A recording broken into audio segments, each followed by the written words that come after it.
Hello guys, welcome to new blog.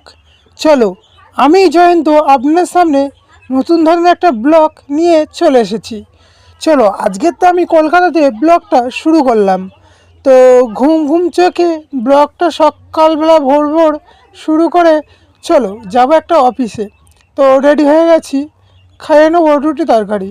সেটা আমি না ভিডিও করলাম না, কেননা সবসময় খাবার জিনিসের ভিডিও করলে পেটে ফোটে, তাই আমি বলছিলাম, জাস্ট ছেড়ে দিলাম। তো একটা ভয় লাগছিল যে এত সকালে ট্রেন বাসগুলোতে কী ভিড় হয়। তো কলকাতাতে হেঁটে অফিসে কাছে চলে যাচ্ছিলাম, হেঁটে হেঁটে যাচ্ছিলাম, কারণ এরপরে বাড়ি আসতে হবে। তারই জন্যে অনেকগুলো টেনশান আছে মাথায়, যে ভিড়। তো কথা বলতে বলতে চলে এলাম সেই অফিসের সামনে, কলেজটার সামনে। তো এখানে গিয়ে একটু কথা টথা বলে এলাম।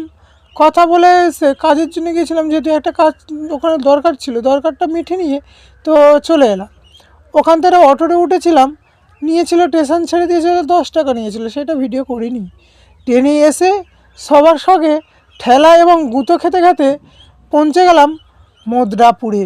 আর আশ্চর্যজনক ঘটনা হলো যে লক্ষ্মীকান্তপুর লোকাল বা নামখানা লোকাল, তো এগুলোতে যারা উঠবে, হ্যাঁ, তার একটা জীবন বিমা করে রেখো প্লিজ।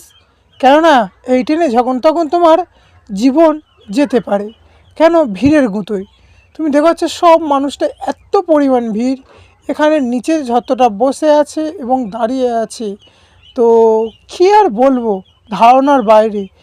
অনেক চাপাচাপি কর, আমি চলে এলাম মধ্যপুরে। এসেও সেই মুশকিল, এখানে মেলা চলাকালীন যেহেতু কোনো গাড়ি পাইনি, তার জন্য আবার হেঁটে অনেকটা আসতে হলো। ভিডিও ভালো লাগলে লাইক, কমেন্ট, শেয়ার।